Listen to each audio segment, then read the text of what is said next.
இது மகிமை நேரம். ஆண்டவரும் உலக ரட்சகருமாக இருக்கிற இயேசு கிறிஸ்துவின் நாமத்திலே மகிமை நேர நிகழ்ச்சிக்கு வந்திருக்கிறவங்களை யாவரையும் நான் அன்போடு கூட வாழ்த்தி வரவேற்கிறேன். நேற்றைய தினத்திலே நாம் ஆதியாகமத்தின் புஸ்தகம் 12ஆம் அதிகாரம் 1ஆம் வசனம் முதல் 5ஆம் வசனம் வரைக்கும் நாம் தியானித்தோம். இந்த நாளிலும் ஆதியாகமத்தின் புஸ்தகம் 12ஆம் அதிகாரம் 6ஆம் வசனம் 7ஆம் வசனங்களை நாம் தியானிக்க இருக்கிறோம். இங்கே நம்ம ஒரு காரியத்தை பார்க்கிறோம். 6ஆம் வசனம் 7ஆம் வசனம் தெளிவாய் சொல்லுகிறது. ஆதியாகமத்தின் புஸ்தகம் 12ஆம் அதிகாரம் 6ஆம் வசனம் 7ஆம் வசனம். ஆபிராம் அந்த தேசத்தில் சுற்றித் திரிந்து சீகேம் என்னும் இடத்திற்கு சமீபமான மோரே என்னும் சமபூமி மட்டும் வந்தான். அக்காலத்தில் கானானியர் அந்த தேசத்தில் இருந்தார்கள். கர்த்தர் ஆபிரகாமுக்கு தரிசனமாகி, உன் சந்ததிக்கு இந்த தேசத்தை கொடுப்பேன் என்றார். அப்பொழுது அவன் தனக்கு தரிசனமான கர்த்தருக்கு அங்கே ஒரு பலிபீடத்தை கட்டினான். ஆண்டவர் ஆபிரகாமின் இடத்திலே ஒரு காரியத்தை முன்னறிவிக்கிறார். இந்த தேசம், நீ குடியிருக்கிற இந்த தேசம், நீ இருக்கிற இந்த கானான் தேசம் உன் பின் சந்ததியாருக்கு நான் கொடுப்பேன் என்று சொல்லி ஆண்டவர் அவருக்கு முன்னறிவிக்கிறார். இந்த தேசத்திலே, இந்த தேசத்தை அவர்களுக்கு நான் சுதந்திரமாக சொந்தமாக கொடுப்பேன். அங்கே கானானியர் குடியிருக்கிறார்கள், அதே இடத்தில் ஆபிரகாமும் குடியிருக்கிறார். ஆனால் கொடுப்பேன்னு சொல்லி கர்த்தர் வாக்கு பண்ணார். கொடுப்பேன்னு சொல்லி ஆண்டவர் வாக்கு பண்ணினார். அந்த தேசத்தில் இஸ்ரவேல் புத்திரர் குடியிருந்தார்கள். இஸ்ரவேல் புத்திரர் 430 வருஷம் எகிப்தில் இவர்கள் அடிமையாக இருந்தார்கள். நமக்கு தெரியும், 430 வருஷம் எகிப்தில் அவர்கள் அடிமையாக இருந்தார்கள். எகிப்தை விட்டு அவர்களை தேவ மனிதனாக இருக்கிற மோசே பாலும் தேனும் ஓடுகிறதான இந்த கானான் தேசத்திற்குள்ளாக அவர்களை வழிநடத்தினான். வழிநடத்தி கர்த்தர் சொன்ன வாக்கு தத்தத்தின்படியே, கர்த்தர் சொன்ன வார்த்தையின்படியே, ஆண்டவருடைய முன்னறிவிப்பின்படியே இஸ்ரவேல் ஜனங்கள் மீண்டும் இந்த கானான் தேசத்திற்குள் அவர்கள் குடியேறினார்கள். கானான் தேசத்திற்குள் வந்திருந்தார்கள். அடிமைத்தன வீடாயிருக்கிற எகிப்திலே 430 வருஷம் அவர்கள் அடிமையாயிருந்து அந்த அடிமைத்தனத்தை விட்டு அவர்கள் விலகி மீண்டும் கானான் தேசத்திற்குள் அவர்கள் வருகிறார்கள். கானான் தேசத்திலே அவர்கள் கானான் தேசத்தை சுதந்திரித்துக் கொள்ளுகிறார்கள். ஒவ்வொரு பகுதியாக பிடிச்சு கானான் தேசம் முழுவதையும் அவர்கள் சுதந்திரித்துக் கொள்ளுகிறார்கள். அந்த தேசம் அனைத்தும் இஸ்ரவேல் ஜனங்களுக்கு சொந்தமாய் மாறிவிடுகிறது. ஆனால் கிபி 70 ரோம பேரரசானது எல்லாத்தையும் அழிச்சிட்டு இஸ்ரவேல் ஜனங்கள் சிறை பிடிக்கப்பட்டு போனது மட்டுமல்ல, எல்லாம் சிதறி போனார்கள். இஸ்ரவேல் ஜனங்கள் சிதறி போனார்கள். பல இடங்களுக்கு அவர் சிதறி போனார்கள். அவங்களுக்கு ஒரு நாடுங்கிறது இல்லாமல் போயிடுச்சு. கர்த்தர் கொடுத்த வாக்குத்தத்தம், ஆபிரகாமுக்கு ஆண்டவர் சொன்ன வாக்குத்தத்தம், உனக்கும் உன் பின் சந்ததியாருக்கும் இந்த தேசத்தை கொடுப்பேன். அவங்களுக்கு எந்த நாடுமே, அவங்களுக்கு இந்த கானான் தேசம், இப்போ இருக்கிற தேசம் அவங்களுக்கு சொந்தமாகுங்கிறதுக்கு எந்த அறிகுறியுமே இல்லாமல் இருந்துச்சு. எல்லாம் அழிக்கப்பட்டு போனது. ஆனால் கர்த்தர் தாம் சொன்ன வாக்கு தத்தத்தின்படியே, ஆண்டவர் தாம் சொன்ன வாக்கு தத்தத்தின்படியே மீண்டும் இஸ்ரவேல் ஜனங்களை ஆண்டவர் ஆபிரகாமுக்கு கொடுத்த வாக்கு தத்தத்தின்படியே மீண்டும் அந்த தேசத்திலே அவர்களை அவர் குடியேற்றினார். இன்னைக்கு இஸ்ரவேல் என்கிற தேசம் இன்னைக்கு உலகத்திற்கே சவால் விடுகிற, உலக சாம்ராஜ்யங்களுக்கே சவால் விடுகிற ஒரு சின்ன நாடாக இருந்தாலும் உலகத்திலே அதிக கண்டுபிடிப்புகள் நிறைந்த ஒரு தேசமாய் அந்த தேசம் இன்னைக்கு இருக்கிறது. ஏன் அப்படின்னா, கர்த்தர் ஆபிரகாமுக்கு கொடுத்த அந்த வாக்குத்தத்தம், உனக்கும் உன் பின் சந்ததியாருக்கும் இந்த தேசத்தை நான் கொடுப்பேன்னு சொல்லி கர்த்தர் ஆபிரகாமுக்கு முன்னறிவித்தார்.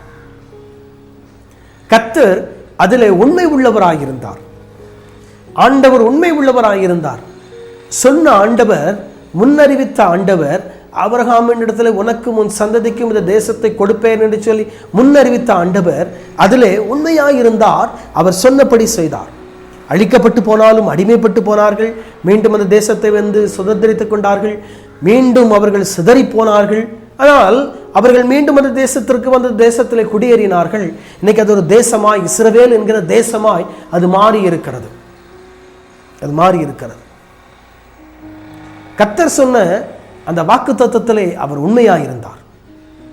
இன்னைக்கும் ஆண்டவருடைய பிள்ளைகள், கர்த்தருடைய பிள்ளைகள், இயேசு கிறிஸ்துவை நம்புகிறவர்கள், இயேசு கிறிஸ்துவை விசுவாசிக்கிறவர்கள், அவரை நம்பி அவர் மேல முழு நம்பிக்கை விசுவாசம் வச்சிருக்கிறவங்க, அவருடைய வார்த்தையை நாம் நம்புகிறோமா? அவருடைய வார்த்தைக்கு நம் கீழ்ப்படுகிறோமா?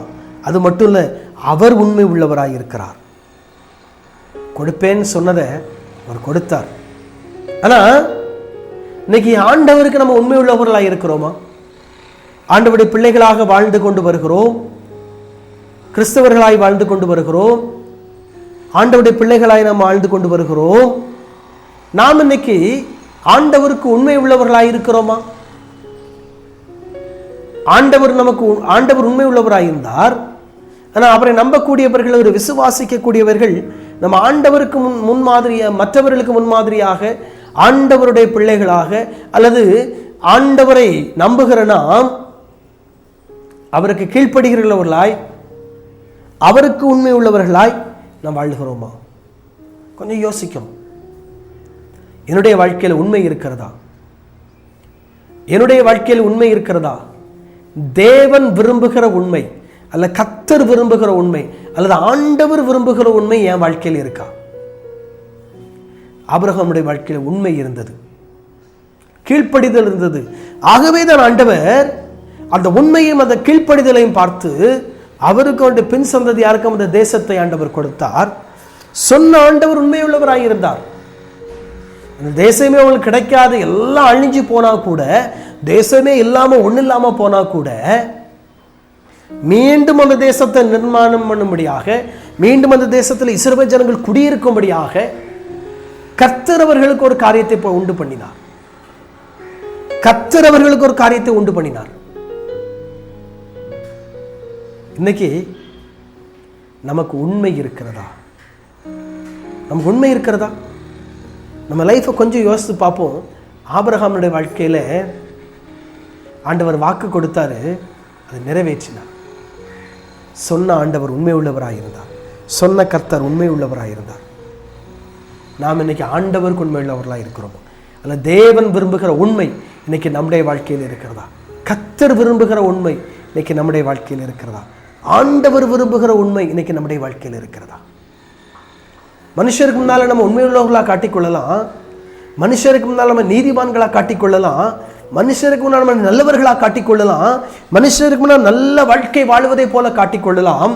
ஆனால் நம்முடைய உள்ளத்திலே தேவன் விரும்புகிற, கர்த்தர் விரும்புகிற, ஆண்டவர் விரும்புகிற உண்மை நமக்குள்ள இருக்கிறதா? யோசித்து பார்க்கணும். ஆபிரகாமுக்குள்ள அந்த உண்மை இருந்தது. அந்த உண்மை இருந்ததுனால தான் கர்த்தர் அவருக்கு வாக்கு பண்ணினார். வாக்கு பண்ணின ஆண்டவருக்குள்ளும் அந்த உண்மை இருந்தது. ஆகவேதான் தேசத்தை இஸ்ரவேல் ஜனங்கள் சுதந்திரித்துக் கொண்டார்கள்.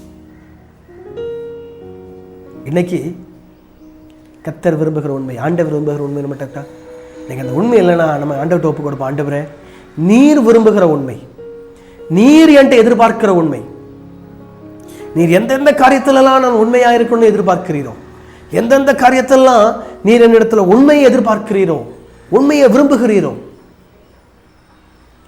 அந்த உண்மையா வாழ உதவி செய்யும்.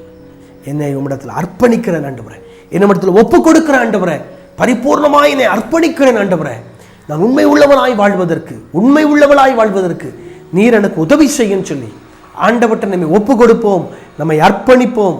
ஆண்டவர் நம்மை உண்மை உள்ளவர்களாய் கர்த்தர் மாற்றுவாராக. நம் தலைகளை தாழ்த்தி ஜெபிப்போம். தகப்பனே, உமக்கு ஸ்தோத்திரம். வாக்குத்தத்தம் கொடுத்த ஆண்டவர் உண்மை உள்ளவர். ஆண்டவர், நீர் உண்மை உள்ளவராய் இருக்கிறீர், அதற்காக உமக்கு ஸ்தோத்திரம். நாங்களும் உமக்கு உண்மை உள்ளவர்களாய் இருப்பதற்கு உதவி செய்வீரா. நாங்களும் உம்முடைய பிள்ளைகளாய் உண்மையாய் வாழ உதவி செய்ய. மகிமை டிவி நடத்துகிற தேவ மனிதர்களுக்காய் ஸ்தோத்திரம்.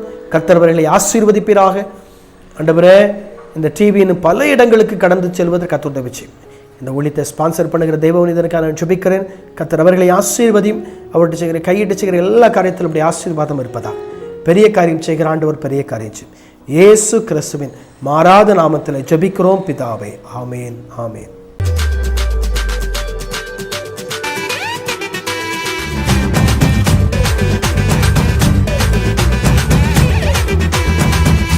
மகிமை